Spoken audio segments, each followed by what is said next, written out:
striking that there hasn't been a solo news conference now in more than a year. To be clear about this president, on numerous occasions. I was in the cabinet a short time ago, even as I was literally engaged by the individuals called the regulars that helped bring in and out of the cameras. The president responded to 9 separate questions on all separate topics, including on Scott Pruitt. His answer about the battle of the game was clear. It was interesting. I asked him if he still supports Pruitt. He says, I hope he's going to do great.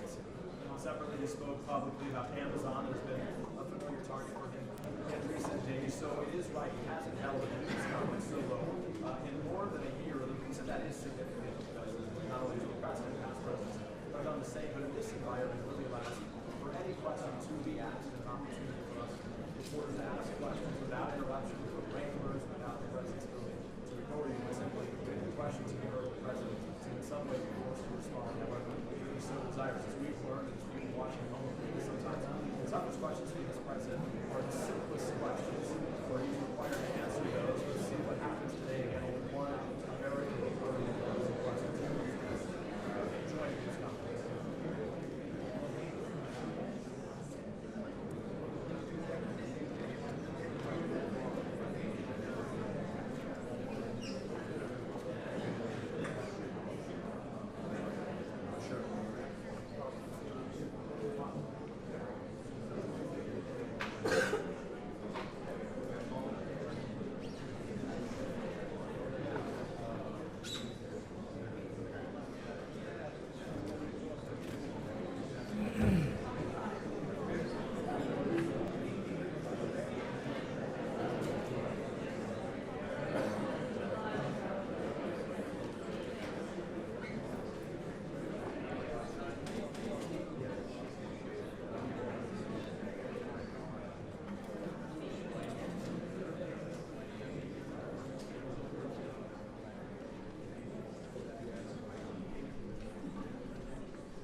Ladies and gentlemen, the President of the United States, accompanied by the President of the Republic of Lithuania, the President of Latvia, and the President of the Republic of Estonia.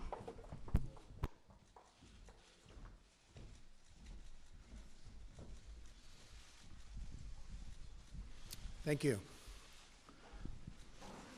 Today I'm honored to host the President of Estonia, the President of Latvia, and the President of Lithuania at the U.S. Baltic Centennial Summit. Thank you all for traveling to the White House for these really important discussions. We've just spent a long time together, and it was very interesting. This summit proudly displays to the world America's deep and lasting friendship with the Baltic nations. On behalf of the American people, thank you very much. And we are going to have another 100-year, very long and beautiful relationship. This is your 100th year of independence. Congratulations. For a century, the United States has stood with the people of the Baltics in support of their independence, sovereignty, and self-determination. Through the decades of brutal Soviet occupation, the United States never ceased to recognize the sovereignty of the Baltic republics. In our discussions today, I was proud to reaffirm America's commitment to the Wells Declaration of 1940 and the U.S. Baltic Charter of 1998. These same principles lie at the heart of America's approach to world affairs, honoring the right of peaceful citizens and nations to protect their interests and chart their own wonderful destinies. All three Baltic republics are committed NATO allies. I want to express our gratitude to each of your countries for fulfilling your full obligations and meeting the 2% GDP benchmark for national defense this year. Your commitment to burden sharing is an example of really that other NATO nations and partners all around the world will have to all get together and bear. Some of them do not make the same commitment. Hopefully, they soon will. When nations are committed to peace and to security, they have to pay their share, and we will all enjoy a much more safe and prosperous future. Baltic countries are also providing security assistance and training as part of the coalition to defeat ISIS. The coalition has liberated almost 100% of the territory once held by ISIS in Syria and in Iraq, and we will not rest until ISIS is gone. In economic matters, our cooperation continues to develop and grow, as you well know. We're excited about several new opportunities for collaboration, especially in science, medicine, and technology. Immediately following this summit, the Department of Commerce and the U.S. Chamber of Commerce will host a U.S.-Baltic Business Summit to expand mutual trade and investment between our nations. And they're all looking forward to seeing you. The Baltic countries remain a key market for U.S. aircraft, automobiles, machinery, and medical equipment, and we welcome increased bilateral trade with all three nations based on the principle of fairness and reciprocity. Finally, we are enhancing our cooperation on energy security. We're all collaborating to diversify energy sources, supplies, and routes throughout the Baltic region, including expanding exports of U.S. liquefied natural gas, of which you've become a bigger and bigger user. These are just some of the many wonderful opportunities we can seize together. To all three Baltic leaders with us today, thank you again for helping to celebrate, and this is really a very great celebration because it's a historic milestone. Our friendship will continue to grow closer, and our cooperation will continue to bring about the greater security and prosperity for our citizens. And you have done terrific jobs as leaders, as presidents of your countries. And we tell you that for your citizens, we are there for you. As we begin the next 100 years of our partnership, the Baltic republics can trust the United States will remain a strong, proud, and loyal friend and ally. Thank you very much. Thank you. Thank you very much. Please. Probably it's my turn. Yes, whatever you like. It looks so. Ladies first.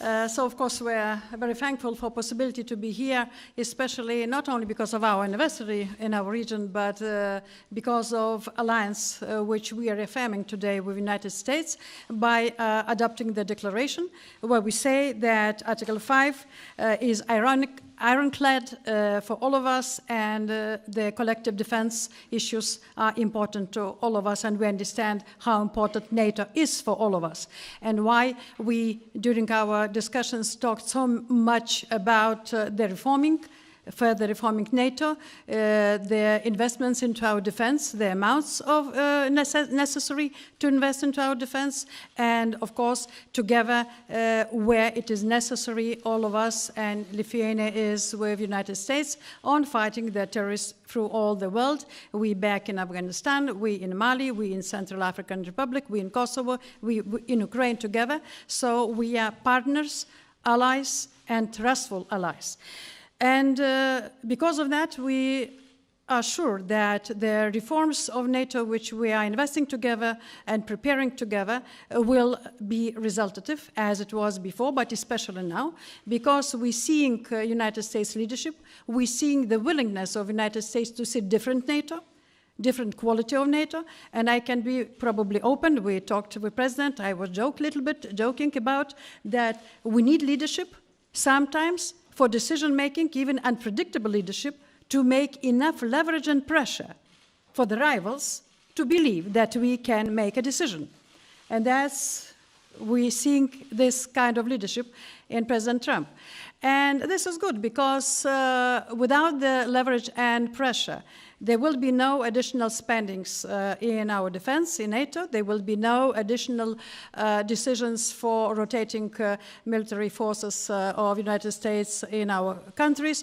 There will be no willingness to look into the matter of air defense, which we need very much. So from all these point of views, we trust that our partner and ally is investing seriously in the future of our defense, not only our regions, but the NATO's territory defense, and in the peace and security of the world as it was before. Of course, the businesses are coming together. Ally in military cooperation goes with economic cooperation, and I am very happy that today in our business forum we will sign 2 agreements with 2 American companies on the liquid gas cooperation. Lithuania has liquid gas station and factory, so-called floating boat, but we can be independent, all 3 Baltic states, on the gas supply because of that, and this gives us strength and possibility to make our own decisions, not to depend on one supplier, and American liquid gas will come on time and will make us more independent in our decision-making and diversifies our gas supply. And this is about a real friendship, about a real cooperation between our region and United States. And this comes also together with the trade matters, where today we see some discussions on the world level between United States and European Union. We are together with the decisions that the trade needs to be useful and equally fair to all sides. There is no sense to go to the war, but decisions, if there is disbalances, need to be found, and this we will support as ally of United States. So, together with international obligations in military, together with cooperation in economy, together with the United States and European Union in solving the trade disputes and issues, we are standing with and together, and we hope that, as President said, next 100 years will be even better, closer, together, and we will be able to achieve and make more. Thank you. Thank you. Thank you very much. Please.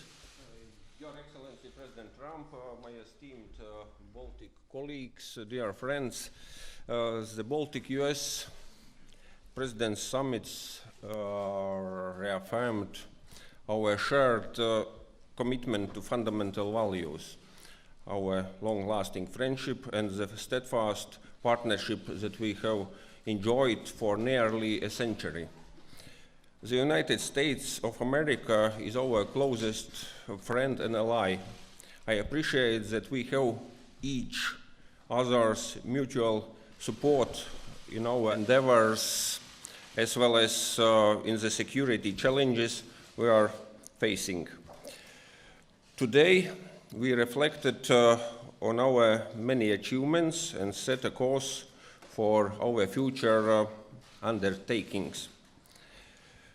We have agreed to enhance our defense and security cooperation. The Baltic states appreciate the United States' commitment to deterrence policy in the Baltic region and the military assistance provided to our forces.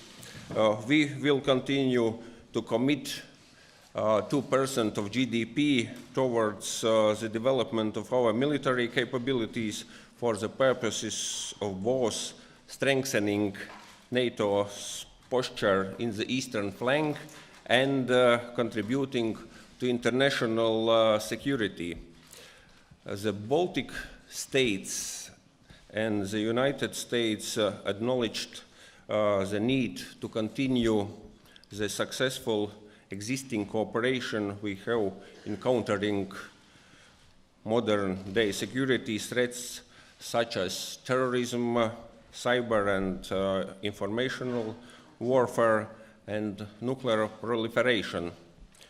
Today, all of us committed to placing greater emphasis on advancing our economic and trade and investment relationship. We recognize great potential in areas of innovation, modern technologies, and the digital economy. And we will explore possibilities for forging new partnerships to this end. I am particularly proud of successes of Latvian companies that have generated more than 2,000 jobs in the US, in Georgia, in North Carolina, in California. It just shows how important is this economic cooperation. And finally, the Baltic states and the United States agreed to continue promoting closer people-to-people contacts because these contacts are very important for every member of our society. Let me stress that President Trump was an outstanding host today. Thanks for hosting us in this very important event when we celebrate 100 years anniversary of our statehood. Thanks. Thank you very much. Thank you. President Trump, my dear neighbors, dear journalists, I would like to thank President Trump and his administration for his political leadership in our region and for the very visible commitment which has been demonstrated through a number of high-level visits also to our region. This year we do celebrate, indeed, our centennial anniversary. Of these 100 years, for 50, we were occupied by the Soviet Union. And people in our country got up every morning knowing that there are democratic countries led by United States who have never recognized the occupation of the Baltic states. Our national flag, the blue, black, and white, was waving here in America throughout these years. It couldn't have been done at that time in Estonia. It was heartwarming. It was a true sign of friendship. We knew it back then, and we remember it, and we are still grateful for it. Will be forever. Today we agreed a declaration also reminding us about the foundations of our relations. My friends here spoke a lot about what we do. It's always worth to remind why we do this. We believe that peace, security, and prosperity depend on strong sovereign nations that respect their citizens at home and cooperate to promote peace abroad.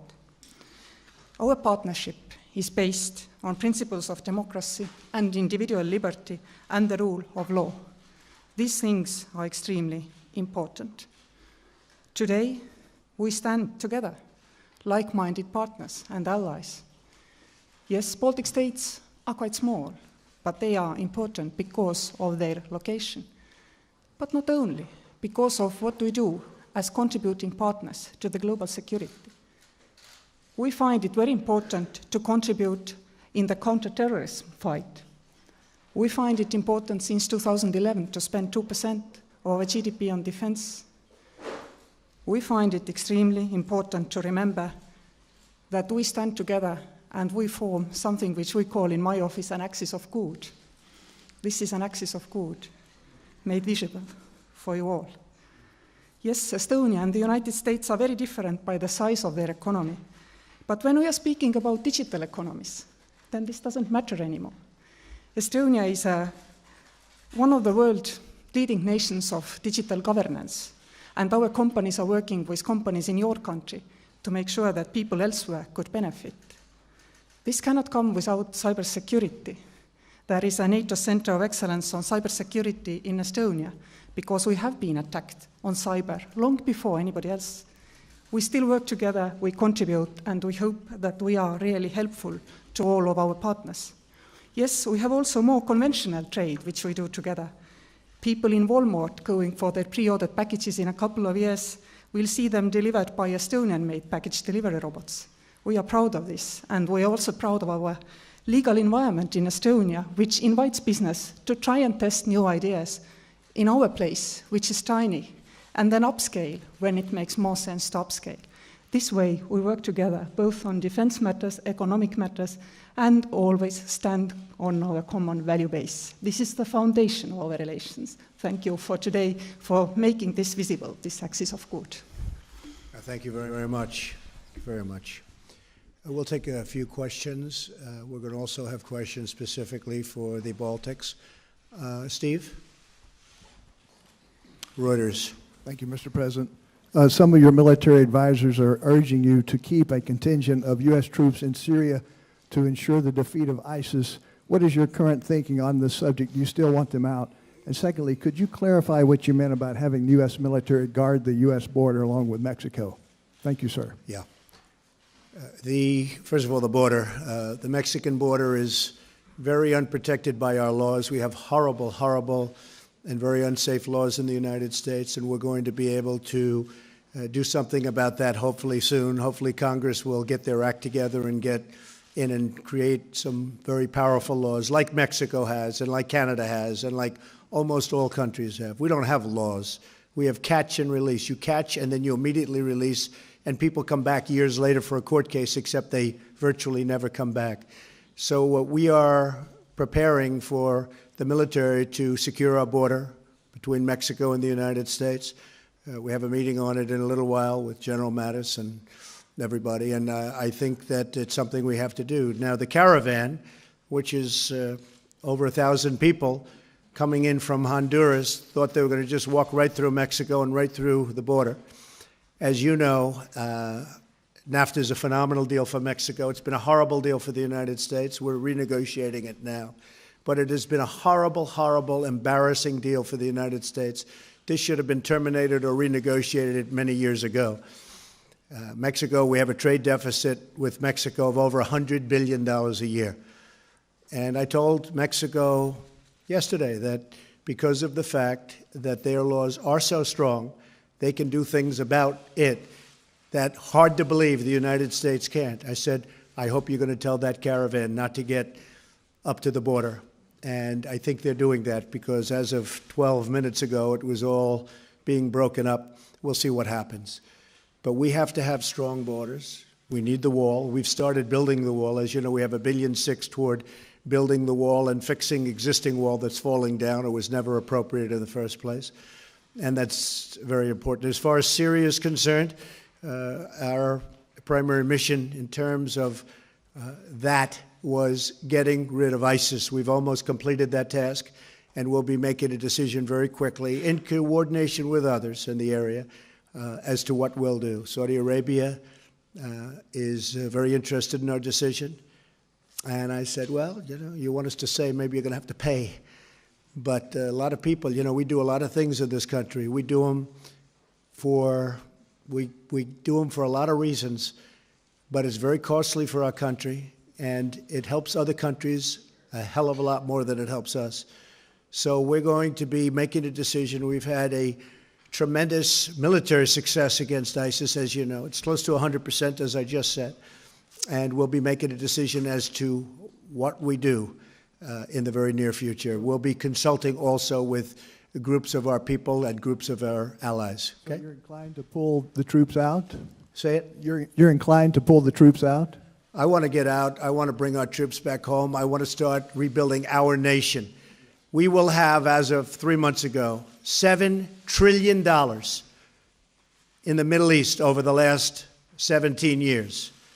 We get nothing out of it, nothing. And as you remember in civilian life, for years I said, keep the oil. I was always saying, keep the oil. We didn't keep the oil. Who got the oil was ISIS got the oil, a lot of it. That's what funded their campaigns. They took a lot of the oil, and it was largely responsible for funding. We should have kept the oil then. We didn't keep the oil. So I want to get back. I want to rebuild our nation. Think of it, $7 trillion over a 17-year period. We have nothing except death and destruction. It's a horrible thing.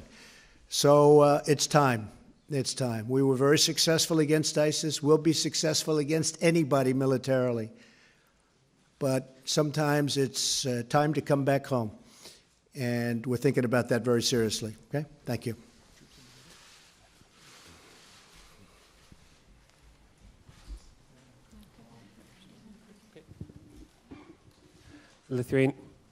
Lithuanian television. Mr. President, not about getting out, but getting in. The joint declaration mentions the periodic American deployments in the Baltic countries. What specifically can you commit to, having heard the requests and wishes of the Baltic states? And President, you have mentioned Russia as a terrorist state. Did you have a meeting of minds here as to the threat that Russia poses to the neighboring countries? Thank you. Well, we have a very strong relationship, as the presidents will tell you, with the Baltic states, and we are with them. We're friends and we're allies, and we are going to have a long-term, very fine relationship. In addition, we do business on trade. We work very hard on security together. Surprisingly, large numbers of trade. These are very industrious nations. Now, you're from there, so you know exactly what I'm talking about. These are tremendous people and very, very industrious. We do a lot of business on trade. Thank you. Thank you very much. The second part of your question, of course, interesting, especially because we didn't talk in that words about the rival, especially on our border, but then country behaves aggressively, performs wars, threatens with nuclear missiles on your border. Of course, you sometimes call this country not very friendful. That's why we investing into our defense, we investing into our security, we investing into reforming NATO, and we would like to see strong NATO, strong alliance, and that's what we are going to do together. Okay, thank you. Would you like to choose somebody, President?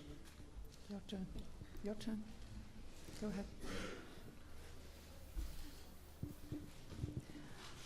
Mr. Trump, speaking about economy, about economic cooperation with my country, with Latvia, what is your message for investors in Latvia?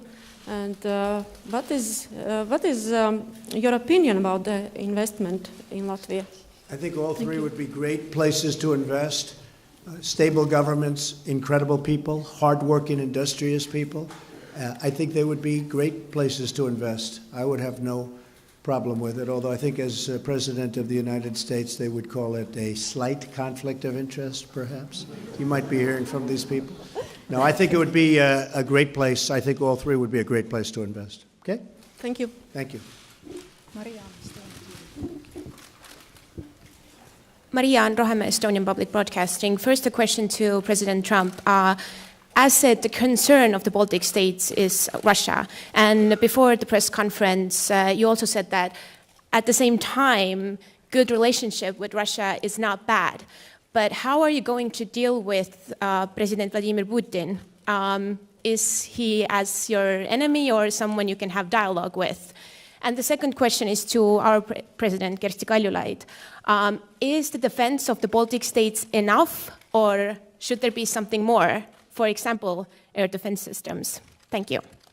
Well, I think we'll be able to have great dialogue, I hope, and if we can't, you'll be the first to know about it.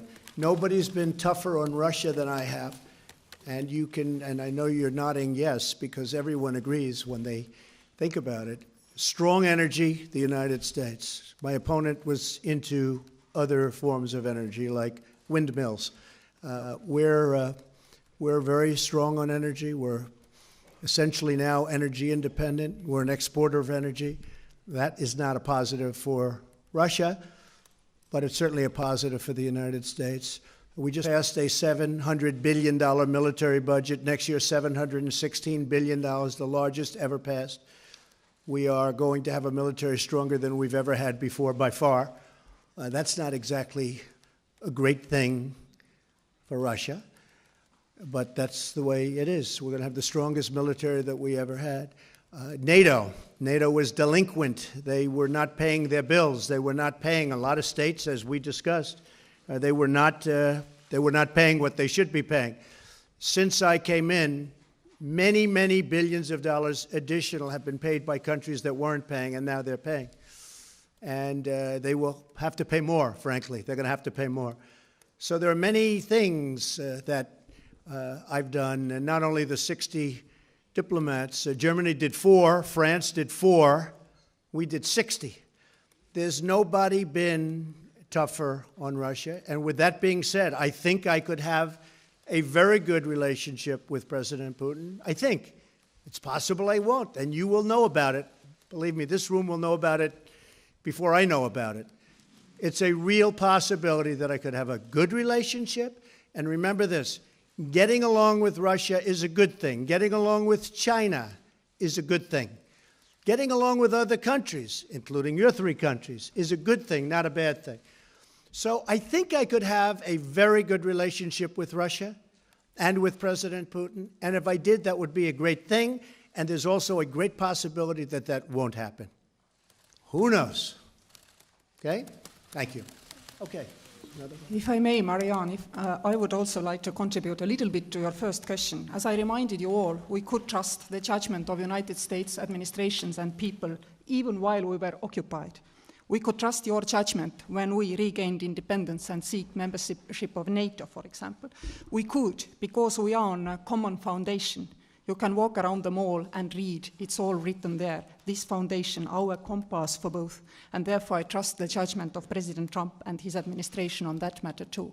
Now on your concrete question on air defense, yes, we did discuss the deterrence capacity necessary to make sure that our deterrence is believable to everybody who might want to question it.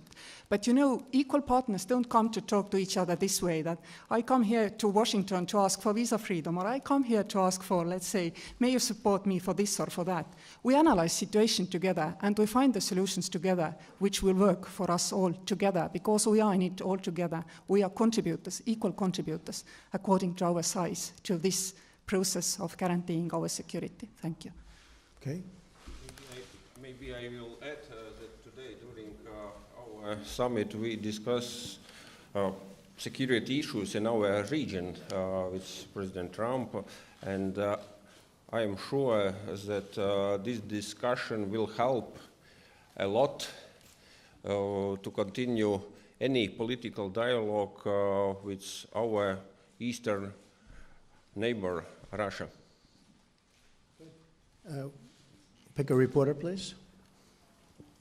You could pick a reporter, a Baltic reporter, ideally. Real news, not fake news. Go ahead.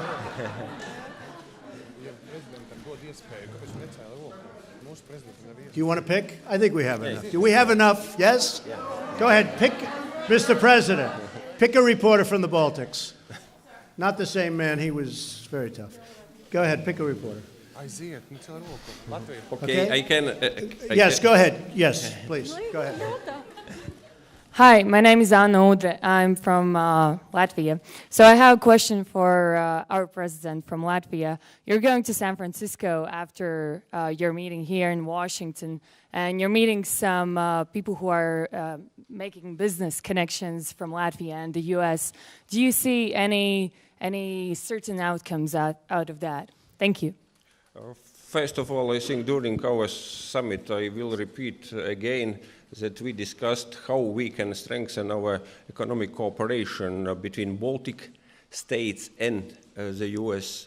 And of course, my visit to California, to Silicon Valley, will give, I think, good basis for better understanding what our business people need to be presented here, and what I can help, how I can help them to be here. Because anyway, I think all these cooperations between Baltic states business people and US business people is very important for our societies, for our business societies. And as I said, we are thinking not only about investments in our country, and we are trying to make a better environment for investments in our country, but also our business people are invested here, and I think it is important for both countries, for Latvia and for the US. I just want to conclude by saying that I'm very impressed with these three great Baltic nations and these three great presidents. So thank you very much for being here. Thank you, everybody. Thank you.